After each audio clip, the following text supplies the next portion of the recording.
That we ain't night riders. That we ain't night riders. You know we back, right? Clear the streets out. Come on with it. Star Trek. Niggas is haters, I'm doing deals like the majors. Ice cream sneakers, I signed my first skater. So you could pay $3 and buy yourself some babesters. Bulletproof on the t-shirts because they hate us. Dude like Snoop say, step your game up. Double-decker boat, nigga, Mediterranean up. D-class, ash your cuts, tuck your chain up. Liberace fingers, niggas hit Lorraine up. Just last week I was out in Aspen. Me and Puff hopping off the plane, both us laughing. Week before that I was out in Italy. Italian heartthrobs could not get rid of me. Up and down a telecrib, me and like 10 hoes. Call from the cell phone, give me that info. I know what you're thinking, yeah, me too. Okay, everybody meet Mr. Me Too. Been 2 years like I was paddy wagon cruising. Streets was yours, your dunce capping and kazooing. I was just assuming you keep the coke moving, but I got one question. What? Fuck y'all been doing? Pyrex stirs turned into Cavalli furs. The full-length cat when I waved the kitty purrs. All my niggas caked up, selling gray and beige dust. Had that money right or end up in the trunk taped up. We don't chase a duck, we only race for bucks. Peel money rolls till our thumbs get the paper cuts. Chill retardo, South Beach Gallardo. Teal started up, go brrr like the snarl. Woman, if you love me, please let me know. Tie rags round your neck and learn the sets we throw. These are the days of our lives, and I'm sorry to the fans, but them crackers won't play a fair job. I know, yup, yeah, you too. Okay, we get it, yup, yeah, you too. I know, yup, yeah, you too. Okay, everybody meet Mr. Me Too. I know, yup, yeah, you too. Okay, we get it, yup, yeah, you too. I know, yup, yeah, you too. Okay, everybody meet Mr. Me Too. I know what you're thinking, why I call you Me Too. Cause everything I say I got, you say me too. I say I got a Benz and you say me too. You hanging out the window so they could see you, but you ain't hanging out the window when you in that G2 or that G3 or G4 like we do. Star Trek, clip smilers, come on. Wanna know the time, better clock us. Niggas bite the style from the shoes to the watches. We cloud hoppers, tailor suits like we mobsters. Break down keys and the dimes and sell them like gobstoppers. Who gon' stop us? Not a goddamn one of ya. Mean with the re-up, nigga, we street tumblers. Ivory white, yeah, that's the same color of a Zord, nigga. Best believe it's the Mulliner. Take no prisoners. Rap niggas are whisperers. Choke on your own spit just as soon as you mention us. Champagne corks is kicked by Louis Sportson. Keep my hoes in Pooch and Charles Jordan. Copy chrome and touchscreen component. Mink on the floor, make you hot, don't it? You don't wanna know what the fuck I spent on it. Tomorrow ain't promised, so we live for the moment. I know, yup, yeah, you too. Okay, we get it, yup, yeah, you too. I know, yup, yeah, you too. Okay, everybody meet Mr. Me Too. I know, yup, yeah, you too. Okay, we get it, yup, yeah, you too. I know, yup, yeah, you too. Okay, everybody meet Mr. Me Too.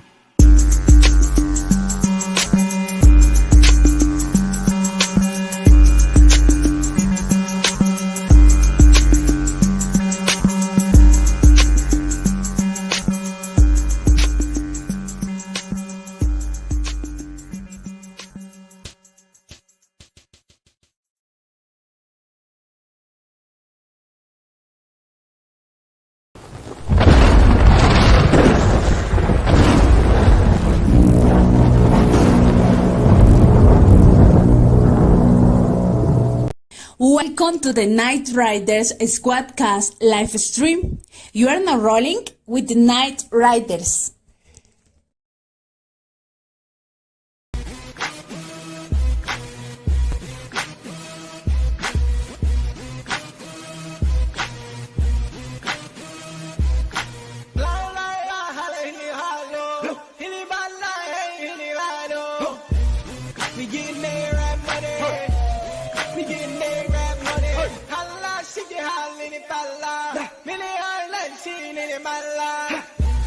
We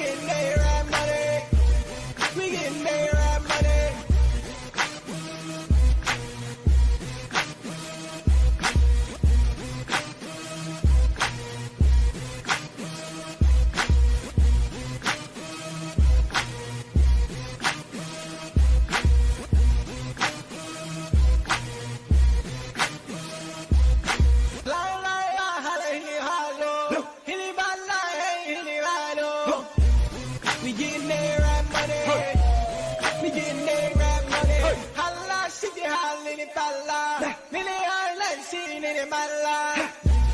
We getting there, right money. We getting there, right money.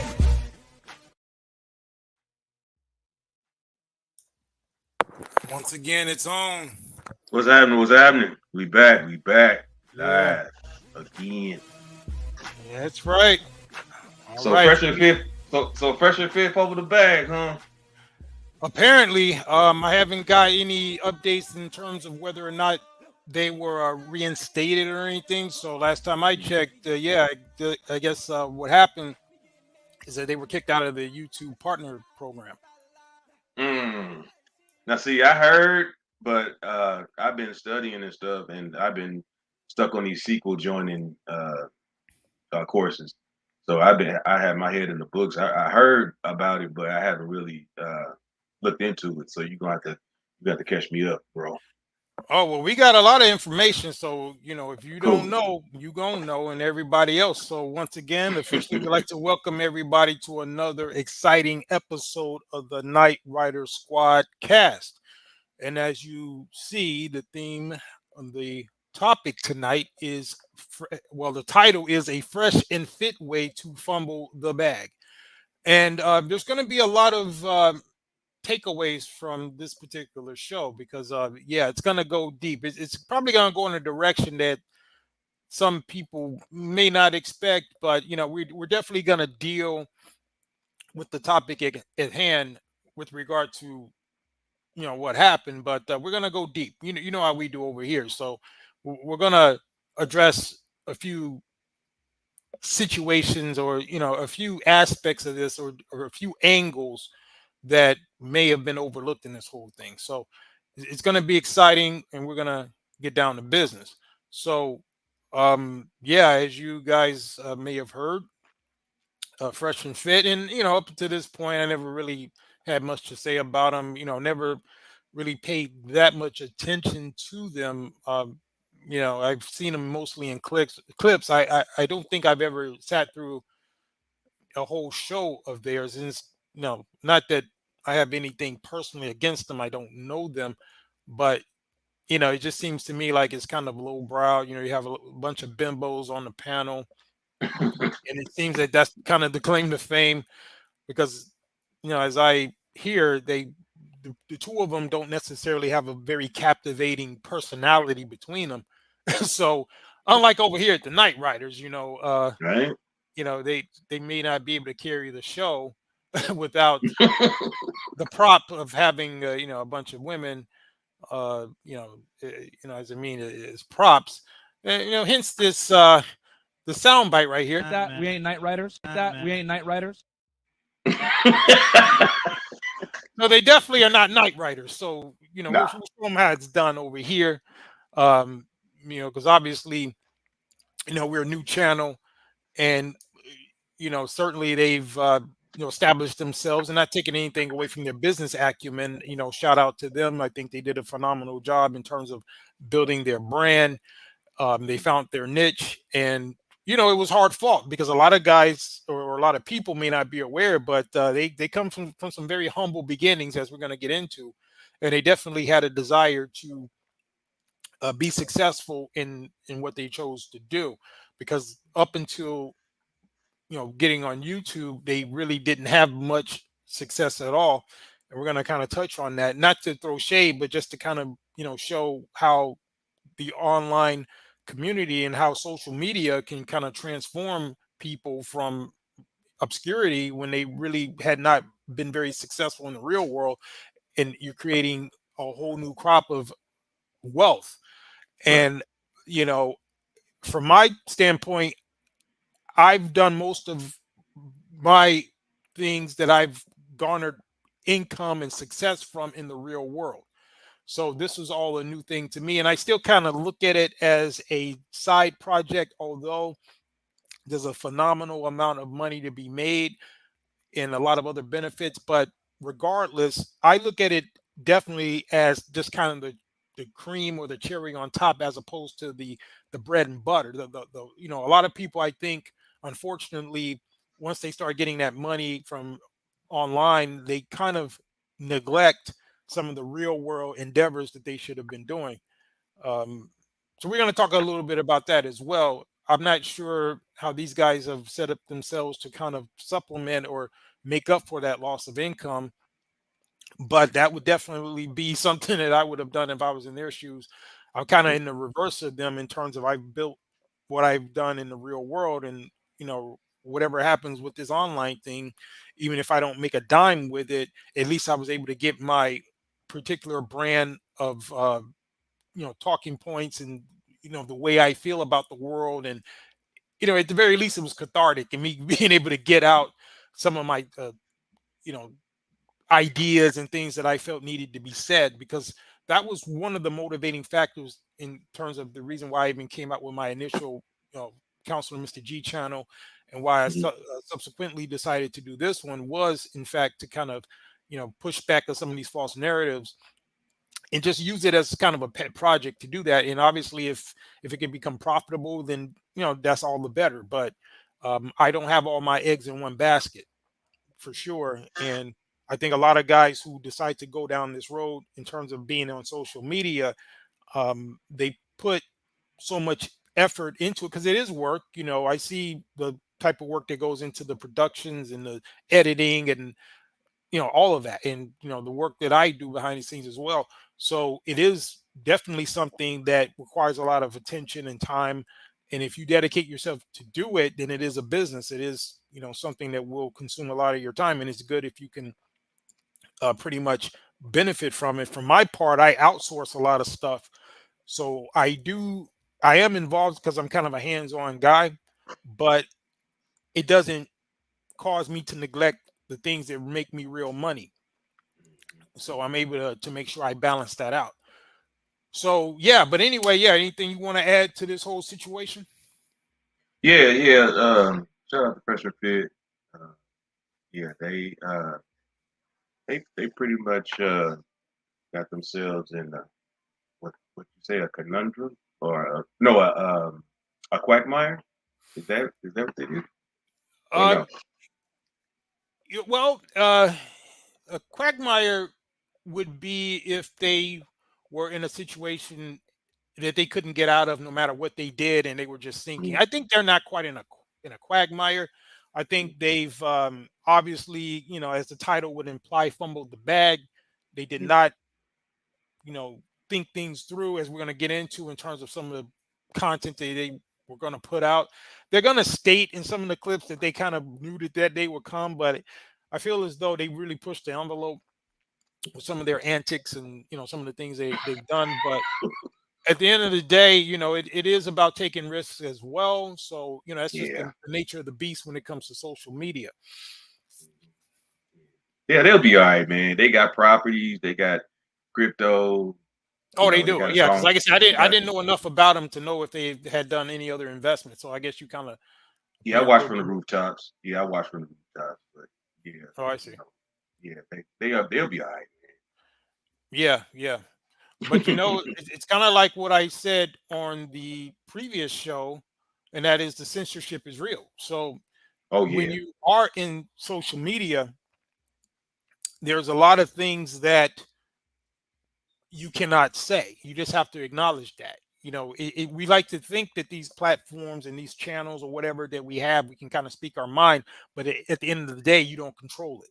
And that's one of yeah, the reasons why I'm not 100% gung ho with the whole thing. I understand that it is a very profitable endeavor, and that's one of the motivating factors, but not the only one, in terms of why I decided to venture into this whole social media thing to the extent that I have. But like I said, nothing that I'm doing is compromising my real world business interest or anything like that. So to me, this is just another iron in the fire, because I believe in multiple streams of income like I already have. This could be another stream down the road. I'm not looking at it immediately like that, but I like it as a just as a form of catharsis to kind of get my ideas out there, to push back on some of the falsehood, as I mentioned. So that part to me is worth the price of admission. And if I can at some point grow these channels, this one and my main channel, to the point where they're raking in that kind of income to rival some of my other endeavors, then hey, that's all the better. right. Yeah. So that's the way I look at it. Mm-hmm. Yeah, definitely. Yeah, they'll be all right. E- Anytime somebody drive Lambos to their business or to work, whatever, I'll worry about I'll worry about myself other than them. Right. And I think it's not even a question of this worrying about them. I'm not making this show because of that. I'm making it because it's a cautionary tale, and it's it makes for a good good content, and it's a very Oh yeah, interesting thing in terms of any of us who are on social media, whether regardless as to your motivation. If you're here to make money or to just share your truths or whatever network, whatever your flavor. I think that there's takeaways from this situation that everybody can benefit from if they pay attention, if they learn from other people's mistake. yeah, Yeah, so it's just like when I put out the little video that I made, and it got age restricted and all that. Luckily, we didn't get a strike on the channel, and I've been fortunate in that I guess I've been just at that edge where I didn't cross the line to get strikes or anything or any of my channels. So in that sense, I guess I'm, towing the line the way I should. But I know I I don't know how diligent they are with kind of looking at everything we're saying, but I know I'm saying some stuff that will rub someone the wrong way depending on what they see. I'm sure the algorithm doesn't pick up every little thing, yeah, but um, as far as I'm concerned, I don't like the idea of having to watch what I say as a grown man and being able to put out the truth that I want to speak. So that's why, even though I'm utilizing these platforms, um, I kind of got one foot in, one foot out, in the sense that if I feel like I'm being too restricted, then I'll pull the plug because I'm just not yeah. that type of guy to just put up with a bunch of nonsense. And especially when I don't really have to do it. It's not like my bills ain't gonna get paid unless I do this or something like that. So that, to me, if someone is doing this for the sake of making sure that they keep their lights on and keep the bills paid and all of that, then they have to really, really be careful. Because the way I see it, it just depends on what you're trying to get out of this whole thing. And that's why some people just can't touch on certain topics. And I don't want to be in that situation where I'm limited like that. Yeah, yeah. It's best to be versatile. Opens up avenues. Yeah, exactly. So let's see here. But yeah, we're gonna go ahead and get this thing cracking because, like I said, I got a lot of good information that we're gonna pull out, and so we're gonna get it going now. Oh, guess what? Of of all places, because I was looking for the initial clip of when he was gave the announcement, and I had my team. In what we found, ironically, where it wasn't, I guess, censored or what have you. Um, of all people, we got a clip from Courtney Michelle. She covered this, so shout out to Courtney. I might have to give her credits, but she did a story on this, and she got that clip when he first gave the announcement. So I'm gonna play that in terms of when he first, I guess, announced that they had they had been demonetized. So we're gonna get into that, and we're gonna go through some more clips. And like I said, it's gonna be very interesting because I'm gonna pull out some things that are gonna shed some new light on this whole situation. But let's get it cracking. What is going on, you guys? This is your girl, I am Courtney Michelle, and I am dropping some breaking news for you guys. And it's, of course, about Fresh and Fit. They had a emergency meeting, and in that meeting, they said that it might be over for them. These two guys have been clouded with a lot of controversy, from the things they've said, to the internet beefs, to the people that they've platformed. It looks as if YouTube has had enough. Let me show you guys a clip of the emergency meeting while Myron talks about exactly what happened and why this might be the end of Fresh and Fit on YouTube. It sucks, guys. It really does suck.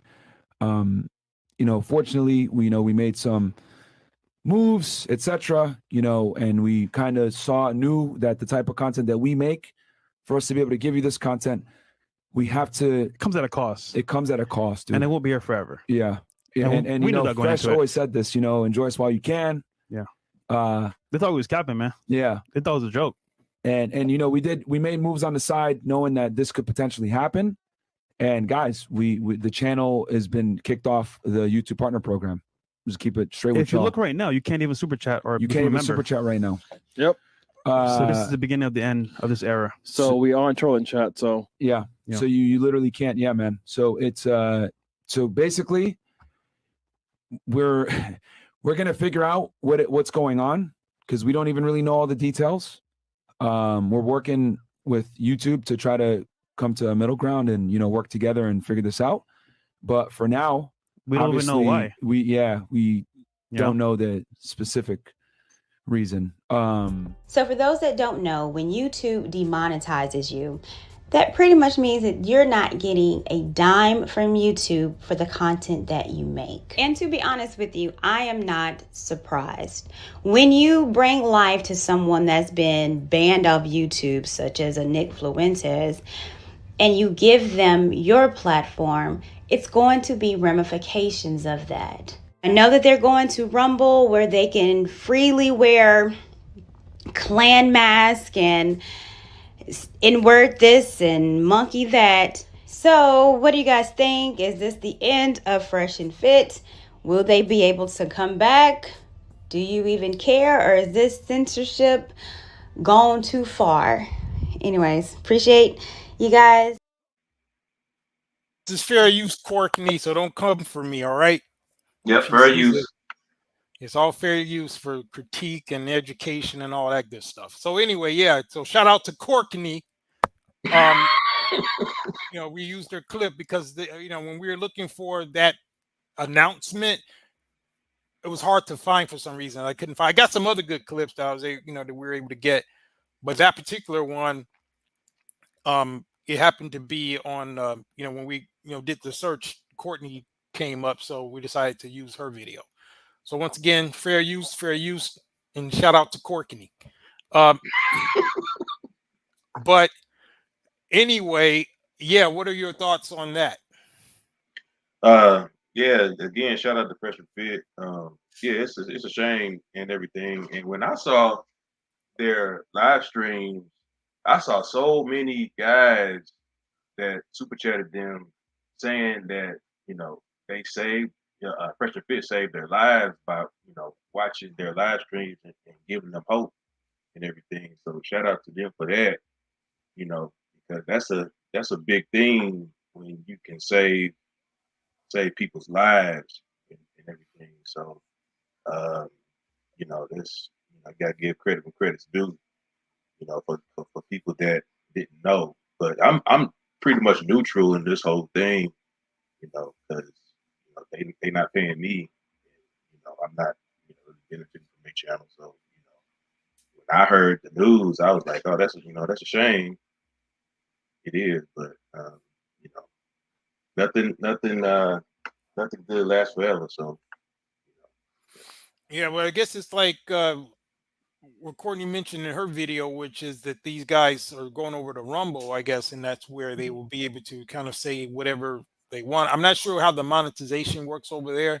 In fact, I was when I was starting this channel, we were going to put some content over there as well. I'm not sure how it all works, but as this channel grows, I might start platforming other venues as well. So, but sure. The first thing is to start just kind of building that core here, and then we can look into that. Now, as far as what you mentioned with him helping people, that is one of the things he was talking about, and when he got emotional, and I got this next clip which shows that I guess that was part of what he claim was, the thing that made him happy about doing it, because I guess at one point he was, according to him, helping children, and he was saying that even more than that, it was, helping the guys, like you mentioned, they were having problems with women and all of that, and how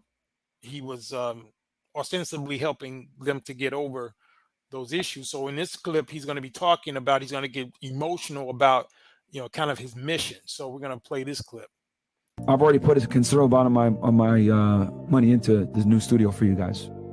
I already put it in. I'm like all in, you know what I mean? And it's okay. I'm never gonna say, I'm doing this, blah blah blah, and I hate doing this. I love doing this. I'd be lying to you guys if I didn't say I didn't love doing this. I left a job that I truly loved to do this, right? Because I shouldn't be admitting this, but saving children, right? That was great, but saving you guys is better.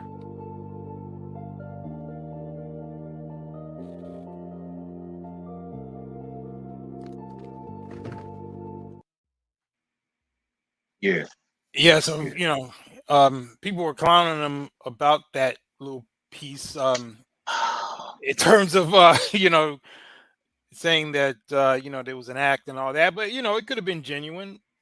People have passion. People are passionate about what they do. And he pretty much, said that he put a lot of money into the studio and all of that, right? Yeah.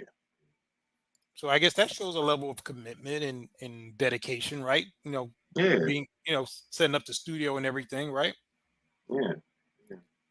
Action speaks louder than words. Oh, yeah. And speaking of which, yo, this is Counselor Mr. G, aka Dark Knight, just giving you guys a sneak preview of the studio. Like I was telling you, it's serious business. I told you I had a studio. I was not playing around. Just showing you just a sneak preview. We're gonna walk over here. This is the control room, but we're gonna walk over here to one of the broadcast rooms. Got it a little dark for you to give you that nice effect, to let the logo shine. A couple little things. It's just a little temporary setup. This isn't gonna be the full production setup. I actually have a war room, as I call it, over here behind that curtain. I'm gonna unleash that at another time, but it's gonna be very nice. I'm gonna, give you guys a lot of good broadcasts from that particular room. I think you're gonna enjoy it. But in commemoration of the 1,000 subscriber mark, couldn't have done it without you guys. I know we're a small channel, we're new, but you guys like the content. I appreciate the feedback that I've been getting both publicly and privately, and we're just going to keep it rolling for you. And like I said, this is still a work in progress, but I wanted to give you something tangible because it dawned on me. I said, you know what, I haven't even shown the people the studio, but what a better time to do it than after we rocked over the 1,000 subscriber mark on the new channel. So definitely appreciate that. We're going to keep everything coming hard and heavy. Oh, got the little strobe light over here, a little, what do you call it, static light. Just a little something. I'm gonna have more little trinkets and things like that around, but that's just something I threw out there. That's the mic and all that. But like I said, this is just a temporary setup. I'm still doing a few little arrangements over here, but yeah, it's gonna be tight. So we got this room right here, and like I said, you just saw the control room, and then at a later date I'm going to be unleashing the war room itself. I think you're going to be really impressed with that one.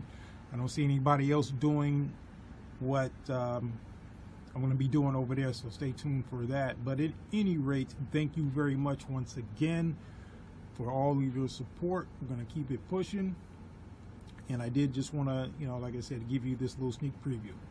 But that's it for now. Over and out. How about that? Nice. It's coming along, man. Yeah. So give it up one time. Give it up one time.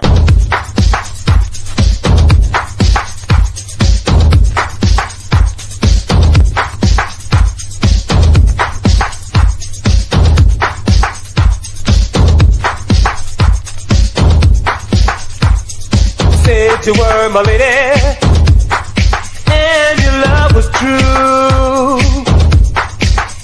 But as soon as I turned my back, baby, look what you're going to do.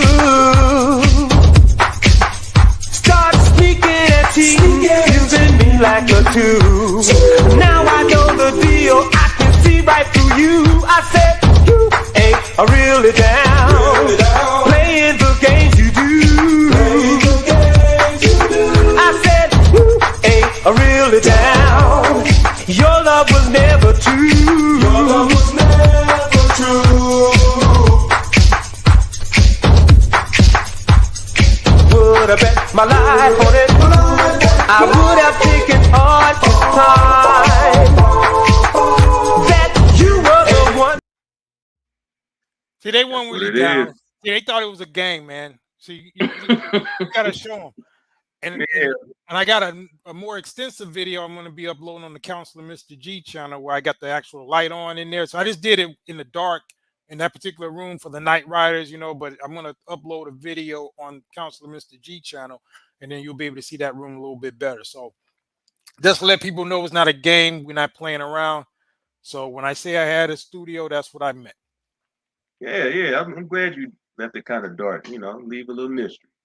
Yeah, but it's cool because that's not the final configuration. Because once I start broadcasting from there, it's gonna look very, very different. It's gonna be nice. But I just want to, like I said, get that sneak peek. It's pretty much everything is ready to go, but my actual setup is gonna be a lot different when once I get everything going. And like I said, I didn't show what I call the war room. That it's going to be very unique. I haven't seen anybody do it quite like how I'm going to be doing it over there. So that's something that I'm going to unleash at a later date. But anyway, that was just that nice little segue as the guy from Fresh and Fit was talking about, his studio. But I'm just letting you know that our studio over here is in effect as well.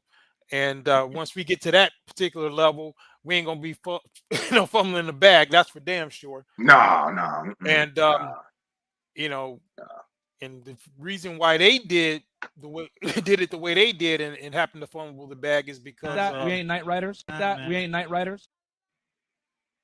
That's the reason why, Ain't not us, man. Yeah. So we're gonna get into this next clip, which is we're gonna talk a little bit about their background. Because when I like to do these type of things, I like to do a little bit of research. I got people, bringing me, information. I got, like I said, I have people that I can rely on to bring me, certain bits of information, certain things. And so I like to give a full spectrum analysis. I don't like to just talk because, like I said, up until this point, I hadn't done a lot of investigating in terms of, I mean, I've seen these guys, I've seen clips of their show, but I wasn't an avid follower. I didn't know much about them. And, I felt like the least I could do is have some due diligence before, I presented this particular topic. So I do have some interesting clips in terms of them and some of their previous work history. And I think it's relevant because it's showing why they had so much drive. And that's a lesson in it. Because they're both immigrants, right? And we're going to get into a little bit about their backgrounds. And again, this isn't a hit piece or a slander piece. This is just an analysis because at the end of the day, we can all learn from this type of situation. So I'm going to first deal with, I believe his name is Myron. I'm not sure exactly how they operate, if he's the leader, because I've heard the other guy who's the more quiet guy is the guy running it. Then I heard that the other guy, Myron, is the one running it. I don't know, but yeah, he the QB. Yeah, he the QB. Fresh, he's like the running back. Okay, so the point is, we're going to get a little bit into their background. He's going to be talking about some of his previous work and what he did and things like that, and then we're going to deal with the other guy, Fit, I believe. But first, we're going to do Fresh. Yeah, Fresh. Okay, yeah, I get them confused. All right, whatever. But the point is, yeah. So the Arab guy is Fresh. No, I'm sorry, Fit, and then the other short guy is Fit. I mean, he's fresh. Okay, got it. Yeah. All right. So anyway, we're gonna get into his work history. We're gonna get into both of their histories, and then we're gonna talk a little bit about that. So here we go. So when you work for the feds, you have to do something called outside approval to get outside employment because they got to make sure you don't do a conflict of interest or whatever. You can't work at a defense law firm if you're a criminal investigator, right? So they got to make sure they clear it. And then I moved to Miami, started up the podcast, and they brought me in and they're like, hey, you're saying controversial stuff on the internet. You got to pick one. And then, I ended up going the entrepreneur route. As YouTube started to take off, that's kind of when I had to make my decision of what I'm going to do. At the time, working for the government, I was making about $120,000 to $130,000 per year. So when I left the government, I was like, damn, I'm losing out on a 6-figure career. What am I going to do here? I need to replace it with real estate, which actually I watched your video, how to buy real estate step by step. Oh my Which that helped quite a bit. Yeah. Pulled that money out of my TSP and bought that first property. Wow. And ended up working out. Yeah, that was actually interesting. Because he had at least a sense to be able to diversify a bit into real estate. And that's one thing I've done for years, which was invested in real estate. And, long before I ever decided to do anything online, that was what I was dealing with, in conjunction, to the other business interests that I had, because real estate to me was one of the best investments, and I always would tell people that were in my circle to do so because I've, done pretty well myself with it. And I always encourage people to get some type of real estate in their portfolio. And, it seems like that's what he did. He said he was working for the feds pretty much. I think I heard that in passing before too, that he was, and people, I guess, were kind of making note of that as well. So that's pretty interesting. But so what's your take on, that particular clip? I kind of knew that he was into like real estate and stuff like that. I just didn't know the details of how he exactly got into real estate. But he's well to do. He's well to do financially. So again, I'm not worried about it at all. Yeah, but like I said, the key here is just looking at it from the standpoint of not putting all your eggs in one basket. So it would appear to me that, if he was doing the real estate thing prior to getting into this, then I'm sure he may still have some real estate or some other. Yeah, he got property. Yeah. Okay, good. Right. Yeah. Some other ways of, staying afloat. And I would imagine that people who are paying attention to this, who do not have those type of investments, they need to be kind of learning that, hey, it can be, it's easy come, easy go. If you're getting money from this social media at a drop of a hat or at a flip of a switch, they can cut that stream off. So if you don't have these other investments, if you've blown your money, and it's good to have nice things and do all of that, but you got to have these other assets that are actual assets and not depreciating assets, but something that's going to be giving you that those residuals or that passive income. So that is one of the things that people should take note of, specifically the people who are in the business of YouTube or social media, and this is their primary income. They really need to be paying attention to say, you know what, if that can happen to those guys, it could happen to you. And if it does, what's your backup plan? Yeah, absolutely. Yeah, that's one of the reasons why I wanted to do this show. It wasn't so much as just about them. I like the fact, because it kind of ties into some of the stuff that we talk about over here as far as preparedness and, being able to be resilient when things go bad. So that's the reason why I did want to approach it like that. So that's kind of his background. It looks like he was doing some things prior to that, which is, I guess good for him. But certainly I would imagine that this particular stream of income was, if not the largest stream of income they had, it was certainly a major one. Yeah. That's what I was definitely a major one. Yeah. So that's a major hit no matter what. They got crypto.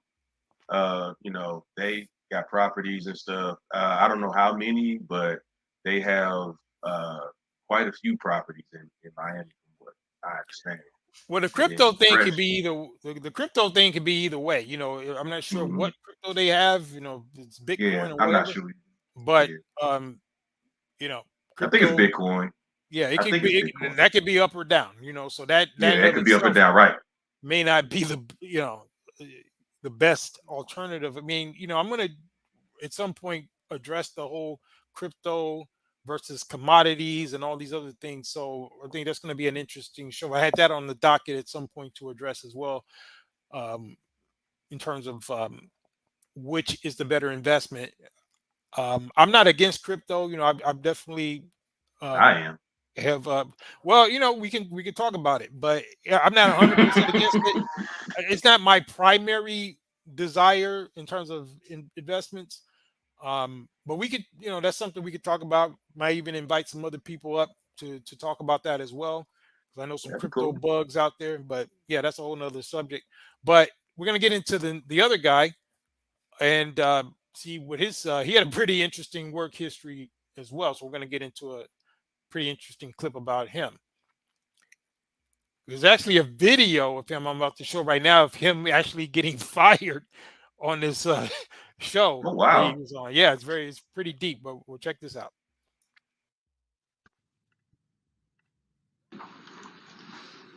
Walter, you want to sell yourself or sell the water? Myself. Sell the water. Sell the water? Sell the water. That doesn't have as much value as me, sir. Sell the water. Okay, sir, this water here, I wouldn't sell it over me. However, since you asked me, I will.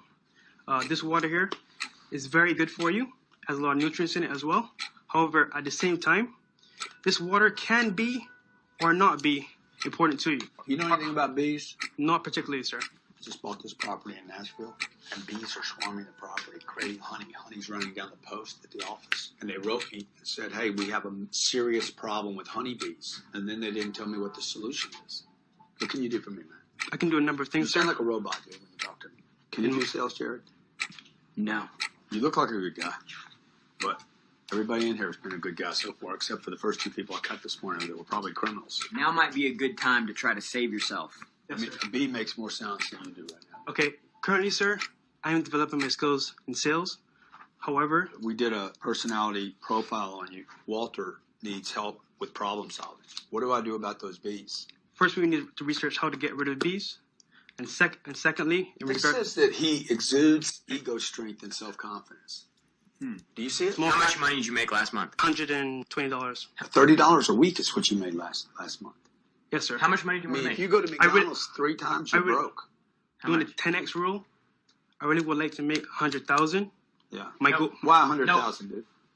Done. I get paid. You don't have whatever it takes. Not this team. Okay, thank you. Good luck to you, all right? Thank you. Okay. Good luck to you, man. This is what every company in America is going through. We get worn out looking at resumes, so we end up hiring Walter. And then nobody shows up. All right, guys, we're here in the McLaren, man, by the water, just chilling, you feel me? And, this video going around with Grant Cardone and myself, I just want to talk about it real quick because, honestly, man, people take my videos and they run these narratives and they don't know the full story. So I'm going to give you guys the full breakdown. So that video was 5 years old, right? 4 years, 6 years, something like that. It was a while ago, right? That's when I first came to America. And I was working at a call center, making like, I think, between $8 to $9 an hour at AT&T, ultimately in Boca Raton. Yeah, so he went on to kind of, get a background and all of that. But I played that clip to show, his humble beginnings. He's talking about how he started. And it's cool. I like to see those type of stories where he, definitely came a long way, right? If you look at him in that clip, he was very awkward. He was very, because I've been in kind of those situations in terms of corporate world, and you have to, just early on when I was, getting into the financial industry and, being a broker, and you have to be a good salesman and all of that. And he definitely flunked that because they're looking for, if you notice, he was very robotic. He's very soft-spoken, and, sales and being aggressive wasn't, he doesn't seem like the personality type to do it, right? Yeah. So in that situation, what would you have done if the guy said, "Hey, here's a glass of water. Sell me the water"? Well, what do you do?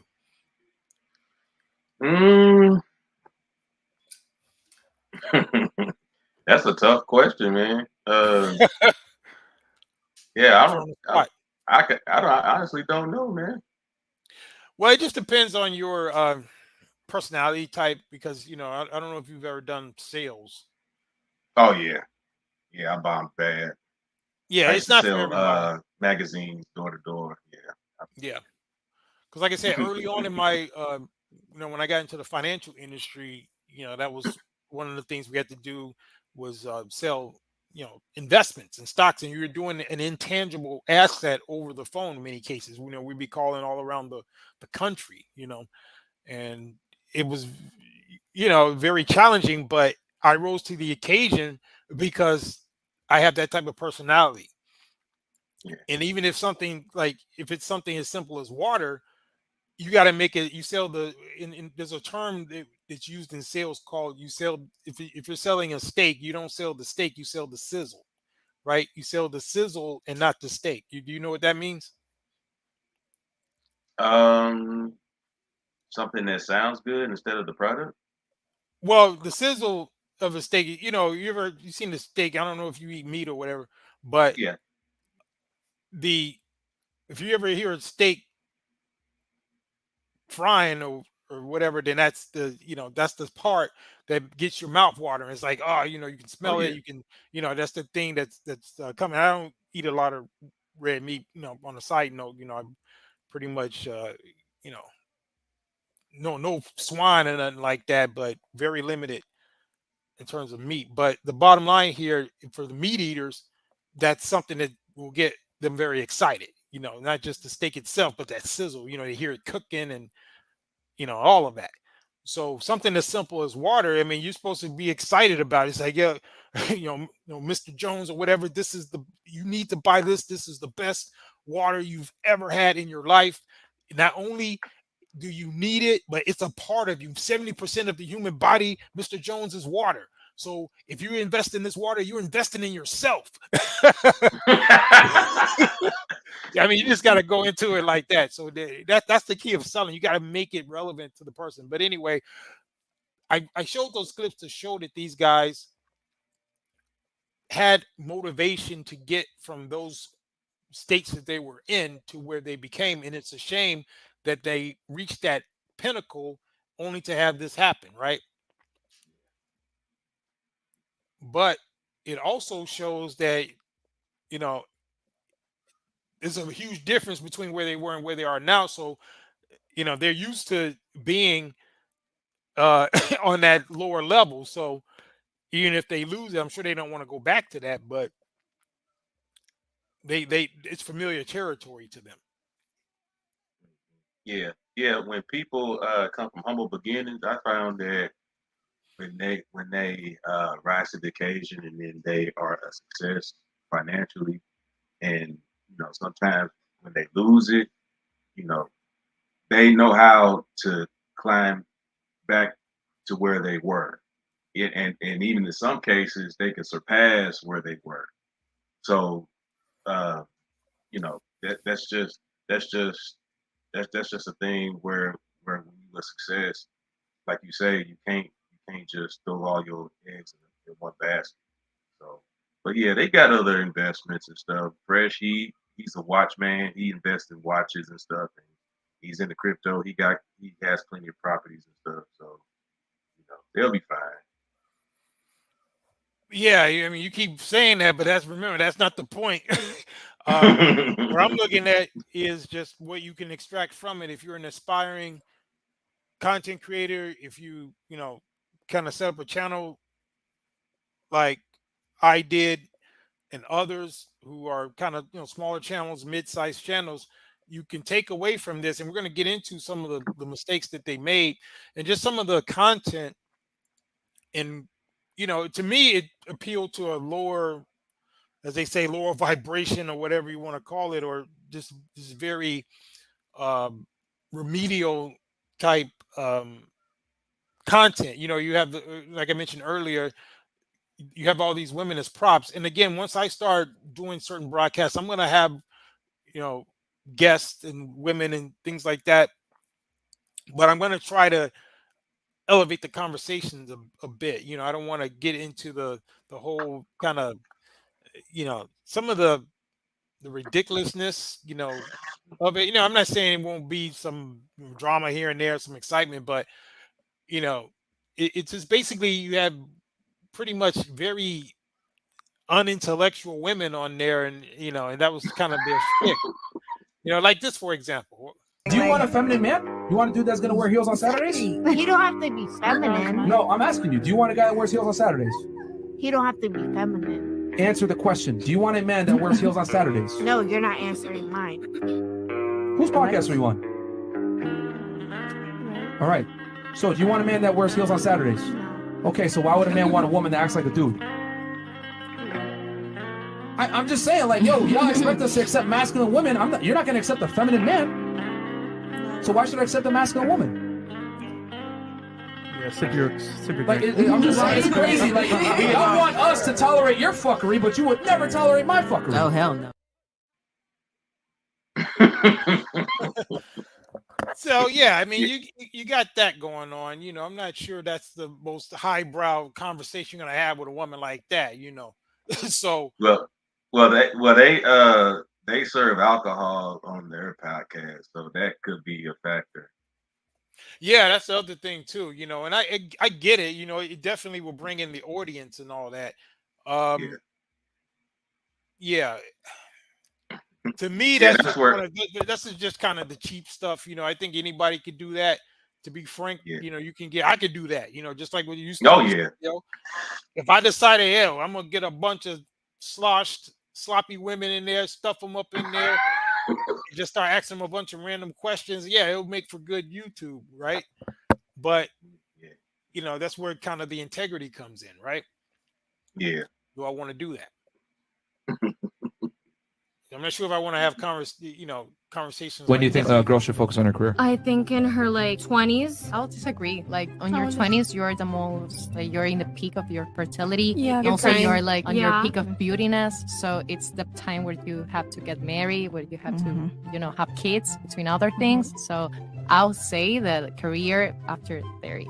Because men look for youth, 100%. Yeah. Okay. You better off finding a man first and then worry about the career later. But I mean, starting young, like working on yourself, you can still have your fun, just like do your own thing, but like progressively growing your money, your career. But you're less likely to get a man when you're older. And if you're younger, you're more likely to get a high value man who would provide for you and you wouldn't have to worry so much about that career. What is going on right now? No, continue. Go ahead. Yeah. So even when they're making sense, they still sound kind of idiotic, but clearly they were listening to maybe people like KS or something. But it's just the fact that, you get a bunch of women like that. It's going to draw in the viewership and whatnot. But, when you decide you're going to go into these types of endeavors, you could choose either path. You could just go for the more, low-hanging fruit stuff. Which, again, I'm not going to be against some of that, but I just think that there needs to be more of a balance, at least for my taste. And those are younger guys. I'm an older guy, so that's part of it as well. So I wouldn't even, feel right doing that type of content because my maturity level won't let me.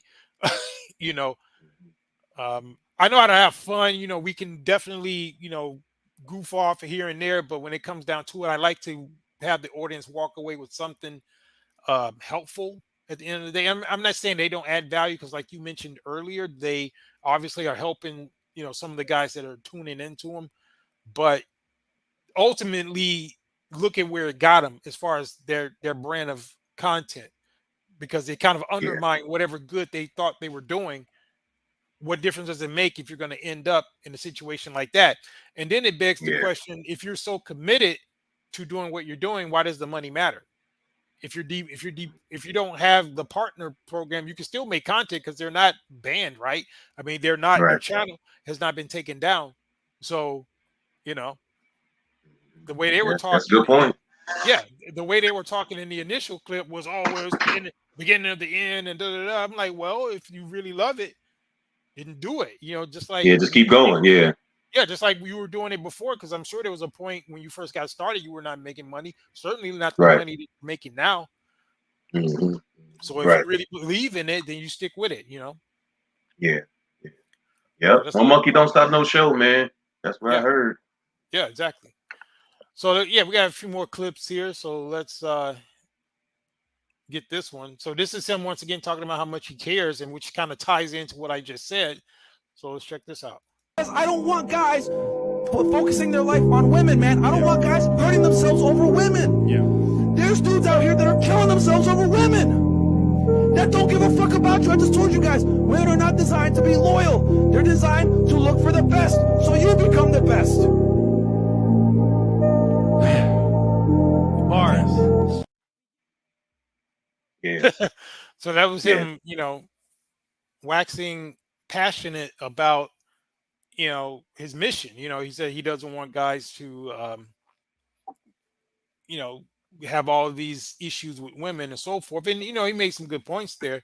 But again, if that's his mission, then I don't see why this, you know, whole issue that he's going through now would have.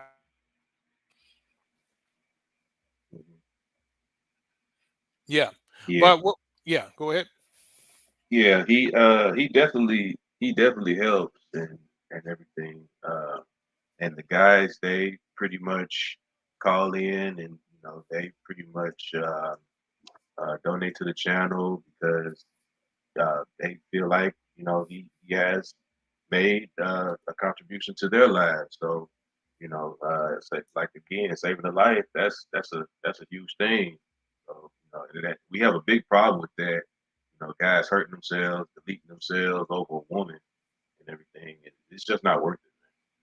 You know, so, you know, Myron, he's pretty passionate about helping guys not hurting themselves and stuff. So, you know, shout out to Myron.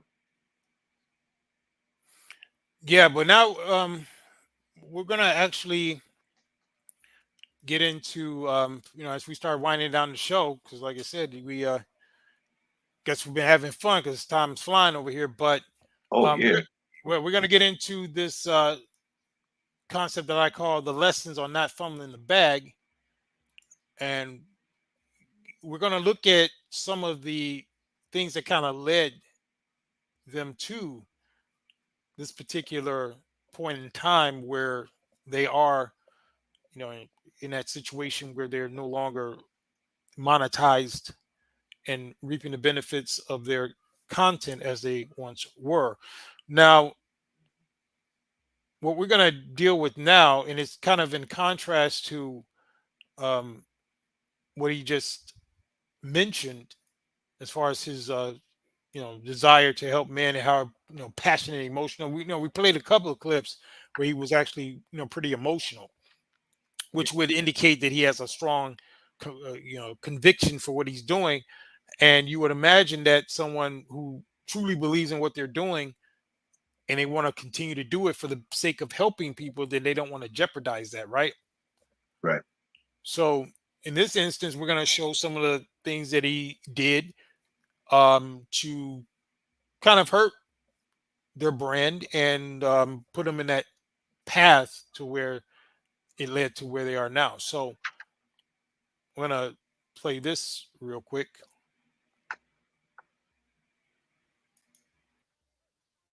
Preach is crying right now, swinging from a monkey branch. Bro. Eating a banana, playing some Donkey Kong on an N64 because he's a stupid prick. He's a window licking stupid nigga. What? He accused you of calling him of making monkey noises. You said he looks like a monkey. He does. No, he does. He doesn't mean that. Hold on, you Albanian fuck. I'm about to show y'all. He looks like a monkey right now. That, bro? Hold on, I'm gonna try. He does. Hold on, he does look like a monkey. Come on, man. You tell me that don't look like a fucking monkey? Chat. Come on. Do you think he looks like Donkey Kong? Then when they don't know how to respond to you, they'll just say like, "Oh, you made monkey noises. You're a racist person." Which, by the way, it was retard noises to be exact, because I was calling Preach a retarded window licker. But after looking at that Donkey Kong photo, I can conclude that he's also a monkey. Okay. All right. Like, bro, I'm ready to end them. Like, they want to go here and say, "You're a racist, Myron." Cool. Cool. The fucking Arab guy that's also black that literally, like, I hit so many different check marks for the KKK. Y'all want to call me racist? Cool, you fucking fat. Now let's fucking do it. Hey guys, I don't know why other nations want to describe black people as monkeys, and I have videos that's pretty much confirmed it, that scientists said that other nations, I won't name, they're closer to the Neanderthal than black people. I don't get that. Yeah, we're gonna get into some of that. Actually, that kind of leads us pretty well into the next part of the show, which is getting into the culture of this particular individual. See, the other guy, I believe his name is Walter. You know, he's the more quiet one. We don't. I mean, even though he has said some things too, you know, he's also participating in because during this clip, for we ain't Night example, Riders. We ain't Night Riders. that particular clip was from when they were talking about how they don't date black women, right? Particularly dark skinned black women, and they called you know, they were saying things like, you know, they ain't down with the brown, and you know, they pretty much will only date, if they do date a black woman, should be a, you know, basically a mixed, you know, woman or something like that, right?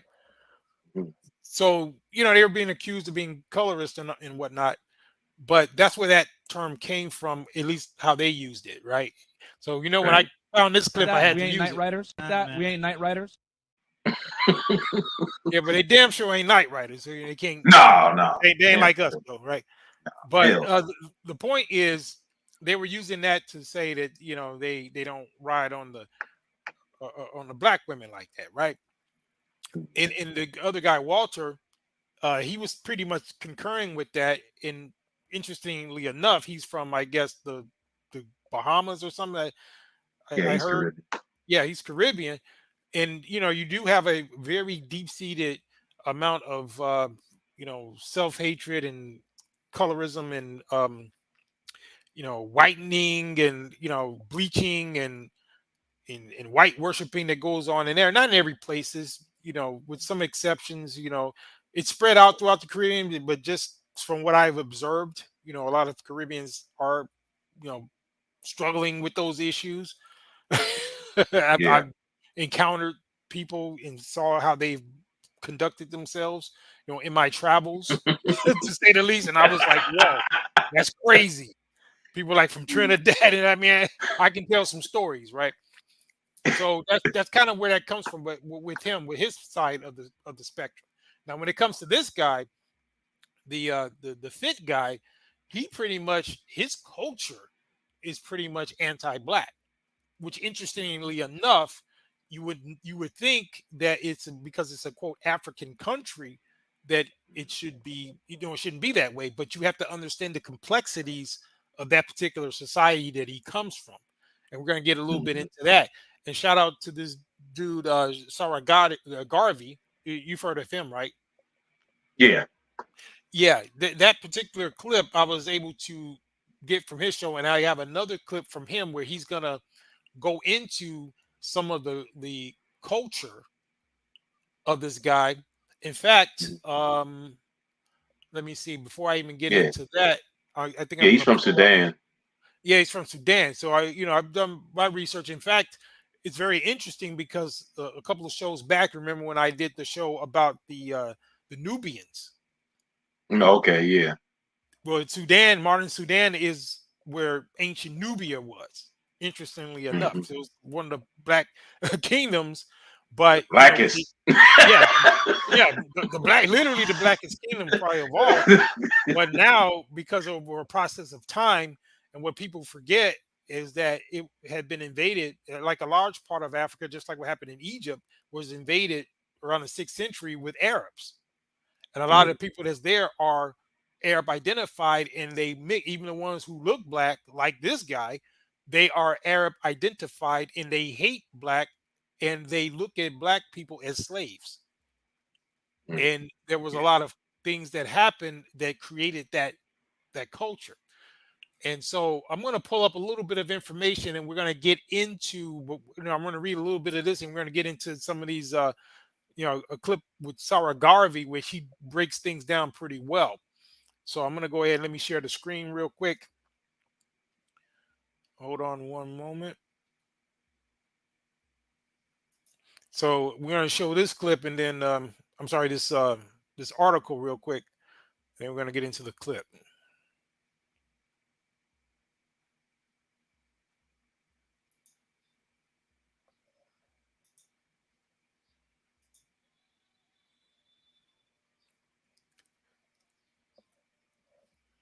All right, so here we go. Now, you see that? It says the history behind Sudan's identity crisis.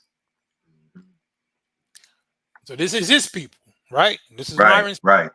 This is where he comes from. It says they have an identity crisis.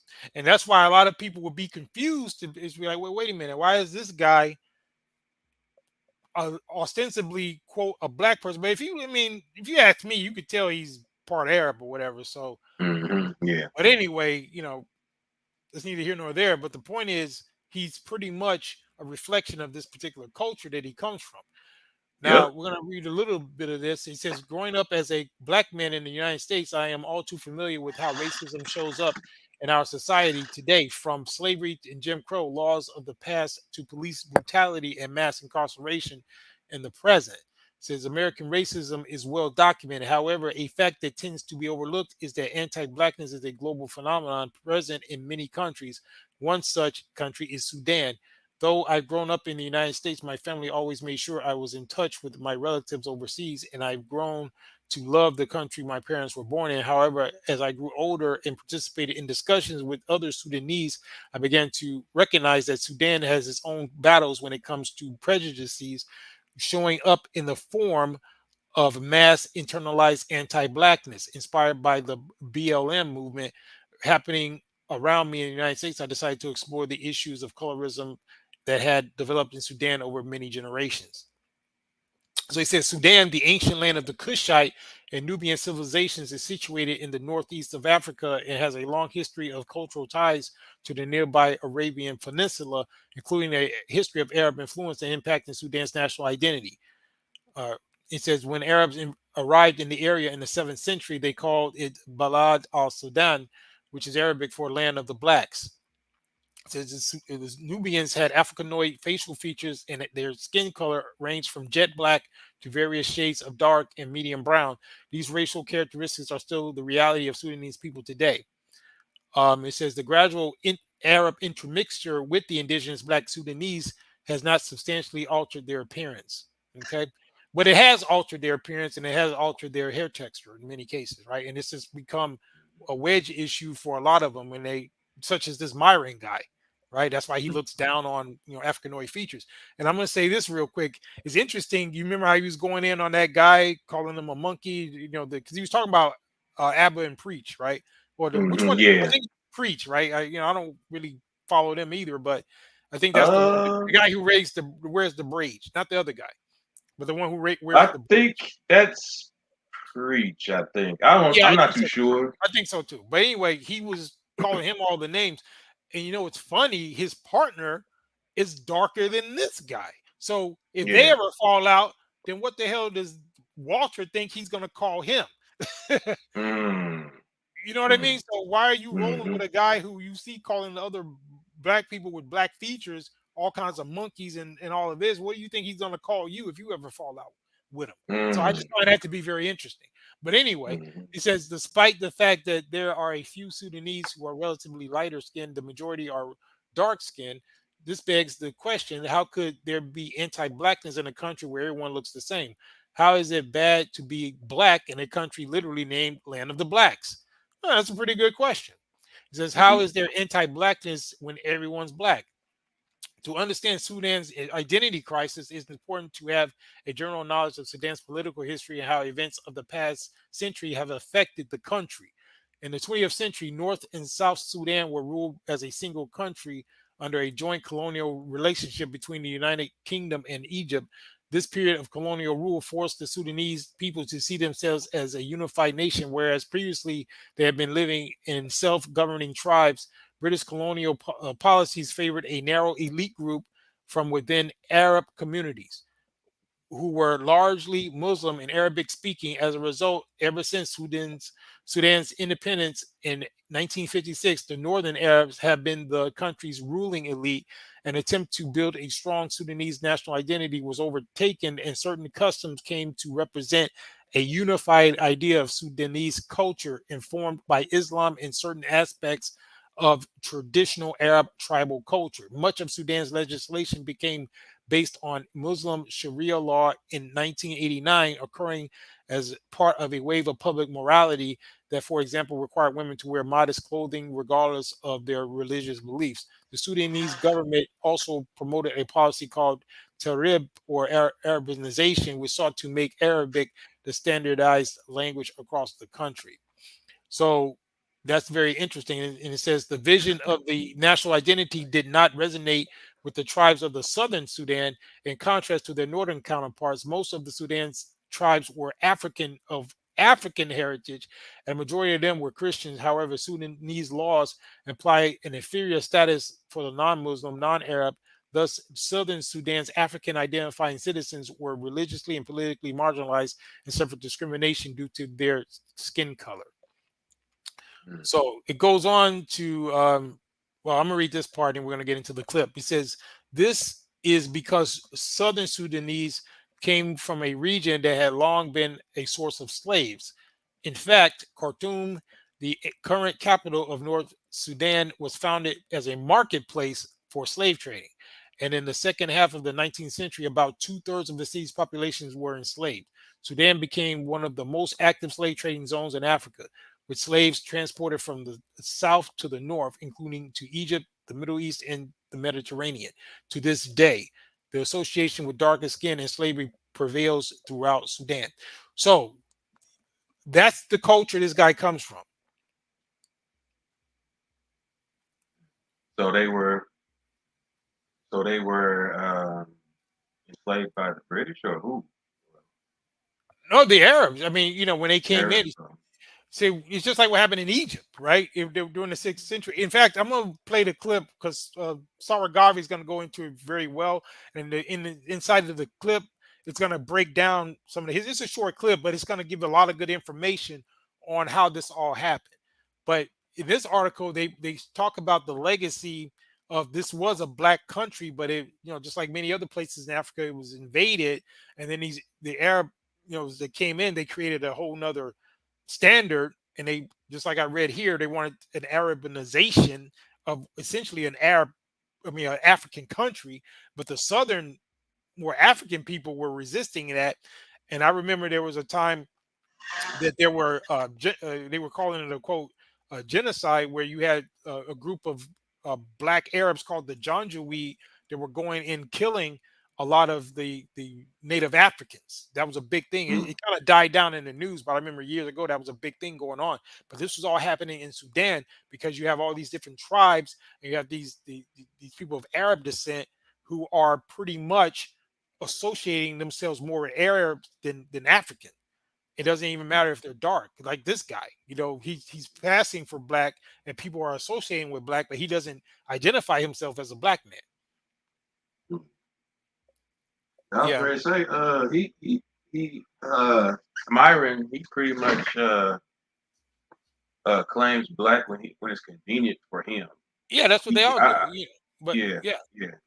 But that doesn't mean I've heard him. Yeah, I've heard him associate himself with black men of America. Yeah, but I got a clip that's gonna show him how he really identifies himself. He's gonna let it slip. But okay, go ahead. No, I'm gonna play that later. But first, we're gonna get into this next clip with Sarah Garvey, and he's gonna pretty much break down the history, and it's gonna show you just exactly where all of this came into play. How Sudan went from the glory of ancient Nubia being this black kingdom, you know, just like Egypt, and then you had these invaders which predated the Europeans, and we always think of what happened, what the Europeans did, and you forget that the Arab slave trade was hundreds of years before and just as brutal, if not more. A lot of what they did in East Africa, but we're going to go into that real quick. So let's check out this clip before we wrap up the show. So hold on. Many people have asked me to make a video on this. You guys just saw a snippet of what I played. And so what I wanted to do is bring some historical context as to the reason why someone like Myron from Fresh and Fit would act in such a way towards other black people. Now, for many of you that don't know, what I used to do prior to you guys getting, you know, on me when it comes to just pearly things is I used to debate people on racism within the Arab world and racism within the religion of Islam. Now, obviously, some people thought I was just a quote-unquote Islamophobe. A lot of people have said that I'm this, I'm that, I'm shaitan, I'm all this kind of stuff. Because this subject is quite touchy. However, there are a lot of black people around the world that have seen him do this, and they're scratching their heads as to why another black person would call another black person a monkey, would have a KKK hood on his head, and basically throw in racist slants and racist jabs and racist terms at another black man. So what I'm going to do with my knowledge is I'm going to try and take you on a journey down memory lane to try and let you understand that Myron just may be a victim of a culture that hates and has disdain for black people historically. Let's get into it. Usually when we in the diaspora think about the slave trade, we tend to think about the Atlantic slave trade.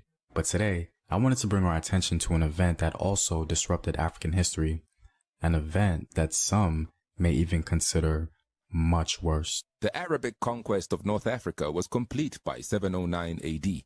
The area was divided into 3 provinces: Egypt with its governor at al-Fustat, Afriqiya with its governor at Kairouan in Tunisia, and the Maghreb in Morocco with its governor at Tangiers. The conquest of North Africa by the Arabic people, like all astoundingly quick Arabic conquests of the 7th and 8th century CE, probably would have never happened had the Arab people not converted to Islam in the early 600s CE. Islam united the Arabian Peninsula and provided the Arab peoples with an impetus to focus on the outside world. Here's what it gives as the definition of an Arab. Quote, Arabs in the widest sense are those persons whose primary language is Arabic, who comprise the vast bulk of the population of Arabia, Syria, Lebanon, Jordan, Iraq, Anglo-Egyptian, Sudan, North Africa, and the portions of Palestine that don't belong to Israel. See, if I lead you, some of you, many of you will follow. But then what happens when I ain't here? But if I teach you, look at the person next to you and say, you can lead yourself. He who does not know his history is doomed to repeat it. Okay? And once we understand the truth, we can liberate ourselves from the lie. Those who do not know their history are doomed to repeat it. In the world, the Western world that we live in, we have focused on racism and colonization and fixated it on European people. And while that may be true, what we don't know, and many don't know, is that Arabs, Arab Muslims specifically, invaded Africa 700 to 800 years prior to Europeans getting there and doing the exact same thing. So in and around 642 AD, the Arabs came into Africa, raping, pillaging.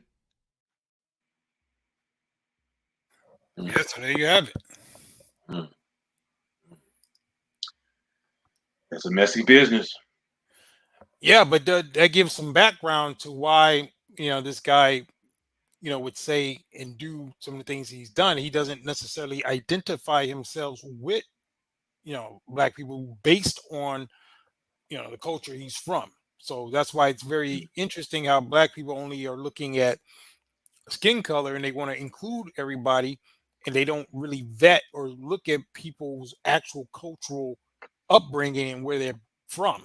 Because then you would be able to tell, well, wait a minute, this guy, he ain't rocking with you like that.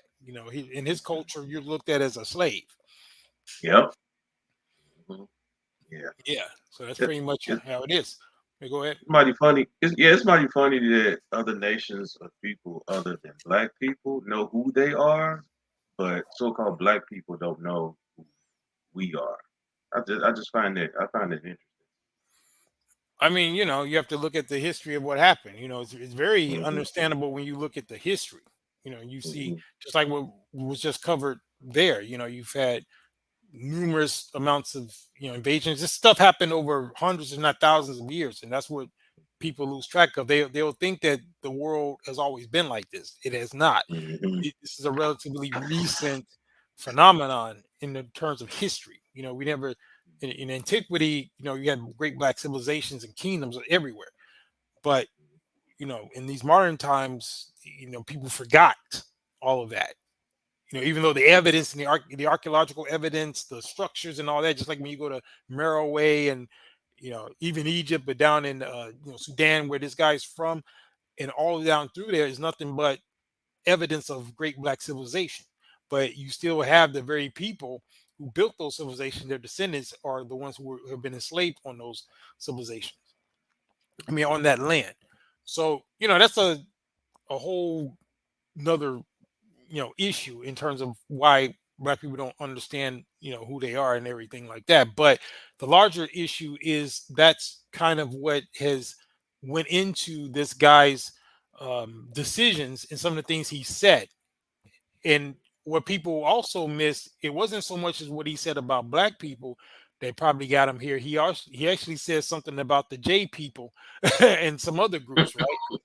I think that's probably what did it, because he got a little carried away when he put on that that Klan hood, and he also did the a little carried away, to put it lightly. But he pretty much threw up that salute. He threw up the Nazi salute as well. So he really kind of messed up with that.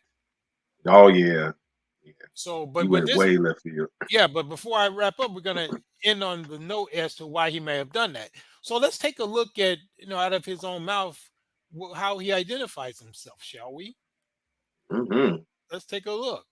But yeah, if it's like a girl that they took serious, like it was his girl at one point, 100% off limits. Bro, even if it is a 304, I'm still like, Okay, so I don't want guys, to. I don't want to. Some guys are different about it. Like some dudes are like, yeah, it's gonna be funny. Eskimo Brothers is for a funny story and shit. But I, and then some guys are like, hell fucking no. I've noticed with black dudes, they don't like doing that shit. White guys, we're all like, yeah, well, I said we. Yeah, but not me. He's white. He's white, Justin. He's white. He a black bro. Hey, man. That was natural. I officially just stamped Myron as white. Yeah. What I meant to say was when I was in college. Yeah, I knew that was coming. You know he's white. He can dance. And then 2 rows. All right. So anyway, going back to what I was saying. When I was in college, right? There you go. I think that's what they call a Freudian slip. Yeah. Well, He was raised in Connecticut. Oh, really? Well, yeah. I mean, that's a pretty white state. I forgot which part, but he's definitely. Doesn't matter. I think it's pretty much uniformly white. Yeah. But anyway, that's how he identifies himself. And also, it wasn't just when he said that white guys, he identified himself as white, but when he referred to black guys, he said they. He didn't say we. Yep. So a lot of people may have missed that. He was like, well, black guys, they, right? Yeah. And here's another point. When you go into those Arab cultures over there, they do distinguish themselves as white compared to the Abib or Kushi or whatever they call the blacks. They call them black and they call themselves white in those cultures. I didn't know that. Yeah, no, yeah, that's definitely how they identify to distinguish themselves from the indigenous, black populations. Mm. Yeah, so that to me is kind of what caused them to kind of fumble the bag. It was his ingrained hatred, and that Mm-hmm. had to pour out, and he just kind of got carried away because he's from that culture and it's toxic. And that's an example. And the larger lesson on that fumble in the bag is to not let your prejudices and these clear, deep-seated, unresolved issues that he has, he let that come in between him and his bag. Because that's actually what did it. It wasn't so much as their particular content, because they've been doing that. It was that outburst and what he did. And I don't even think he was on YouTube when he did it. And somebody made a good point. They were like, in social media, it doesn't matter if you're on one platform or the other. These other platforms will get wind of what you're doing on various other platforms. Especially if you're the size of these guys. And even if you're doing something, they can use that as a basis to deplatform you or demonetize you or whatever. Even if you are doing something that's so controversial, even if you don't do it on their particular platform, they can still use that as a basis to, take away those privileges, because they are privileges, right? Yeah. Oh yeah. Yeah. So that's the other part of it, and that's why when I look at just venturing into this whole social media thing, I've made investments in it, and I have other purposes for some of the things that I'm doing. It's not just all because of, this particular channel. I got other things I'm working on as well. So I'm always mindful of the fact that someone can easily take this, even if, whatever I'm doing blows up on social media, then, I know that in this particular type of environment, it's very easy to lose that. So therefore, you have to kind of, walk with a very cautionary strut. You got to kind of, pay attention to kind of what you're doing. And to me, that's the reason why I kind of marginalize it a little bit, to say, well, I'm going to, dip into it. I'll do the proper amount of work and due diligence and investment to make it viable. But I'm not going to just stop doing the other stuff that I'm doing as well. Oh yeah. Yeah, you can't stop that. Yeah. Yeah, but anyway, that's pretty much the show.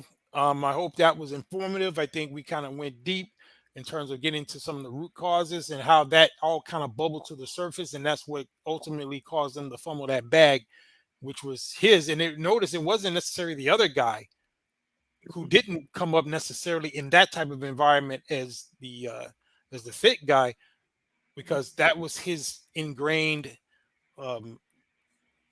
hatreds and prejudices and built-in racisms that he's had, and it was just manifesting to the point where he just had to kind of let it out, and it cost him. Yeah. And that's you definitely got to be careful what you say. Yep. And that's a lesson on not fumbling the bag. But see, the way he was doing it in the clips, it was like he was like brash, and it was like natural. It was natural. Natural. Yeah. And the reason why it was so natural is because that's his culture. That's where he's from. When he gets together with his Sudanese buddies that are like him, that are crossbreeds between Arabs and Africans or whatever, they get in their little cliques, and it's a festival of that type of talk. So that he just didn't pop. He just didn't do that at that moment. This was something that he had done probably countless times. That's why he was so comfortable and bold with it, right? But anyway, that is the lesson on not fumbling the bag.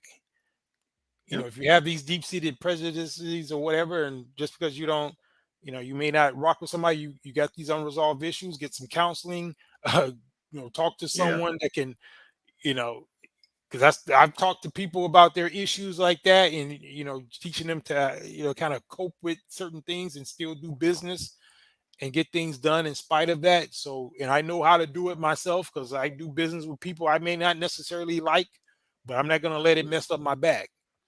Right. I'm not gonna go into some outbursts and disrespecting people's race and culture and all that for the sake of entertainment or whatever. You gotta know what the line is and not to cross it. Yep. Yeah. But anyway, Real talk. that's it for the broadcast. I'd like to send my shout out to everybody who's tuned in or who's gonna tune into the show. And we're just gonna keep it moving. And like I said, I'm gonna be putting some stuff over on the Council of Mr. G channel as well. So stay on the lookout for that. And so that's pretty much it. And we definitely look forward to continuing to bring you this hard-hitting,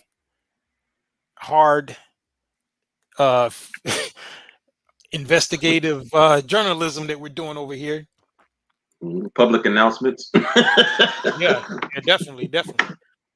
So, but at any rate, thank you for tuning in, and we, we'll see you next week, provided that nothing crazy like us getting banned happens.